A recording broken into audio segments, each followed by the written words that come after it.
Hello everyone, আমার channel cooking studio by উম্মির Eid special পর্ব দেখার জন্য সবাইকে ওয়েলকাম জানাচ্ছি। সামনে যেহেতু কোরবানির ঈদ, তাই আমি আজকে আপনাদেরকে ভুড়ি রান্না করে দেখাবো।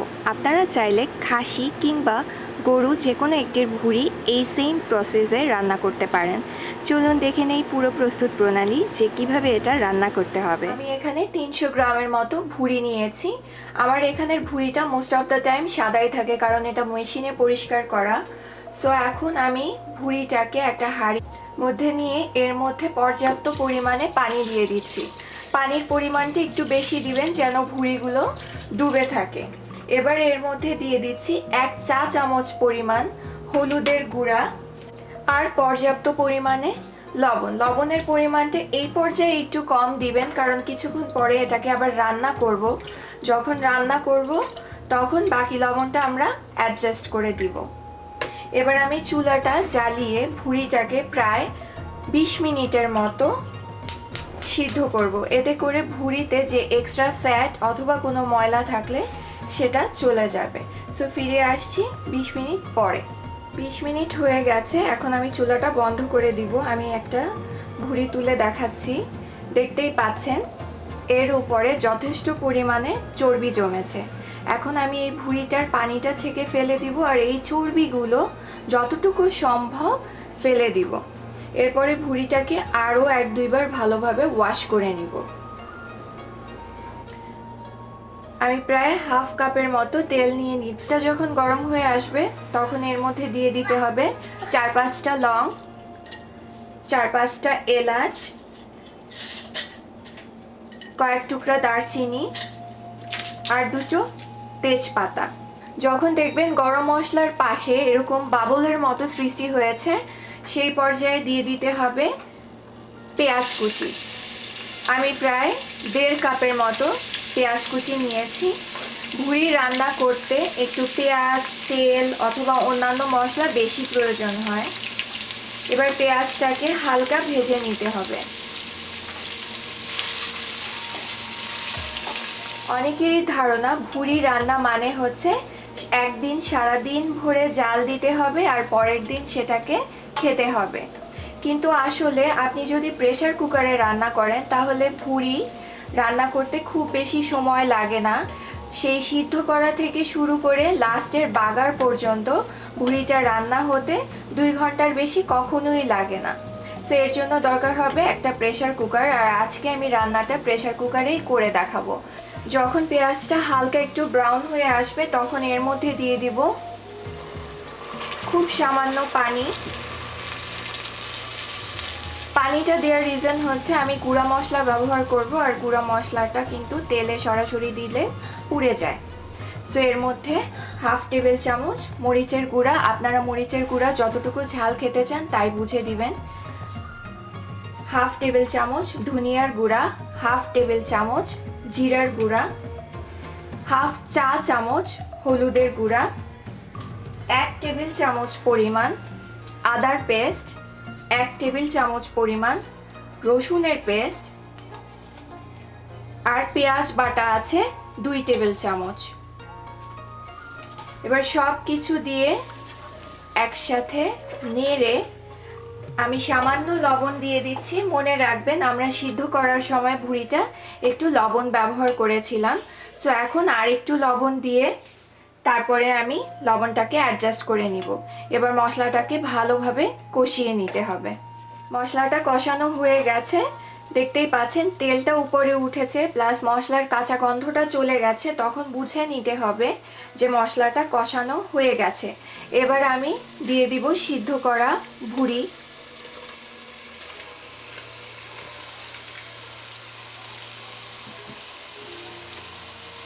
ভুড়িটা দিয়ে ভালোভাবে নেড়ে দিতে হবে আর আরও 6-7 মিনিটের মতো কষিয়ে নিতে হবে।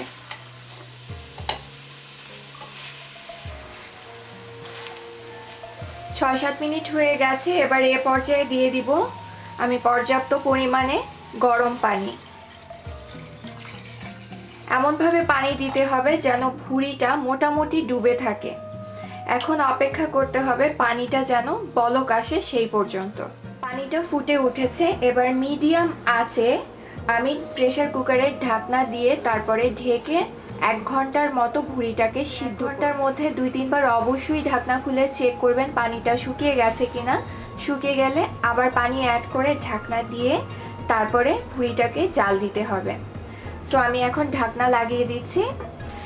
দেখবেন যে বেশ খানিকটা সময় নিয়ে ভুঁড়িটা হচ্ছে, আর এর মাঝখানে বেশ কয়েকবার সিটিও দিচ্ছে, বাট এতে কোনো সমস্যা নেই, ভুঁড়িটা গলেও যাবে না, উল্টা আরও ভুঁড়িটা ভালোভাবে সিদ্ধ হয়ে যাবে।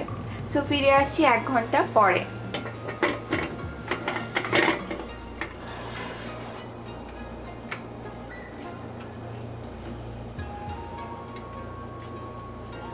দেখতেই পাচ্ছেন ঝোল অনেকখানি টেনে গেছে,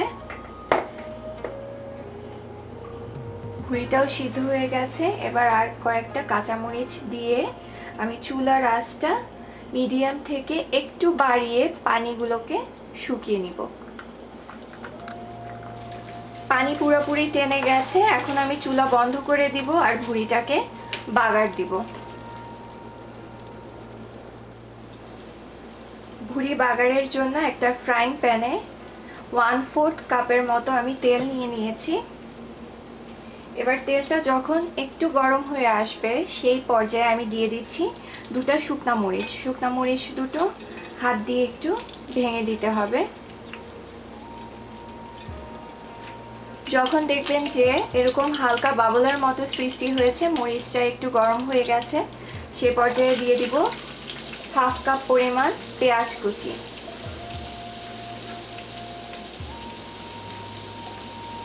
এবার এই পেঁয়াজ কুচিটাকে ব্রাউন করে ভেজে নিতে হবে। ভাজতে ভাজতে একটা পর্যায়ে দেখবেন যে পেঁয়াজটা এরকম ব্রাউন কালারের মতো হয়ে গেছে, সেই পর্যায়ে দিয়ে দিতে হবে রান্না করা ভুঁড়ি। ভুঁড়িটা দেওয়ার সময় চুলার আঁচটা অবশ্যই কমিয়ে নেবেন, আদারওয়াইজ কিন্তু গায়ে ছিটে উঠতে পারে। আমি ভুঁড়িটা দিয়ে দিচ্ছি।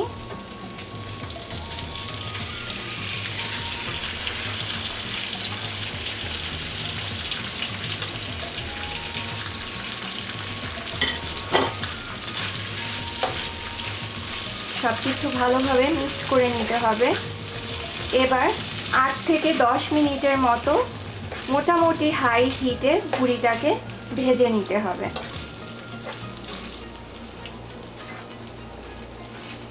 সো এক্সট্রা পানি থাকলে সেটাও চলে যাবে, আর ভুঁড়িটা একদম ভাজার পরে ব্রাউনিশ একটা কালার চলে আসবে। কিছুক্ষণ পরপর নেড়ে দিতে হবে, খেয়াল রাখতে হবে নিচে যেন পুড়ে বা লেগে না যায়। ভুঁড়ির কালারটা দেখেন কতখানি চেঞ্জ হয়ে গেছে, আরও কিছুক্ষণ ভেজে নিতে হবে।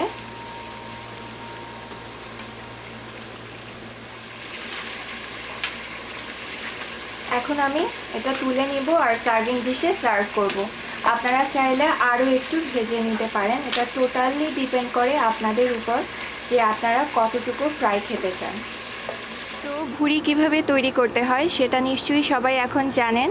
আমি ট্রাই করেছি খুবই ইজিভাবে দেখাতে। যদি আপনাদের ভালো লেগে থাকে অবশ্যই বাসায় ট্রাই করবেন আর আমাকে জানাবেন কেমন হয়েছে, সবাই কি বলেছে খেয়ে। আজকে তাহলে এখানেই বিদায় নিচ্ছি। সবাই ভালো থাকুন, সুস্থ থাকুন, যত্নে থাকুন। আল্লাহ হাফেজ।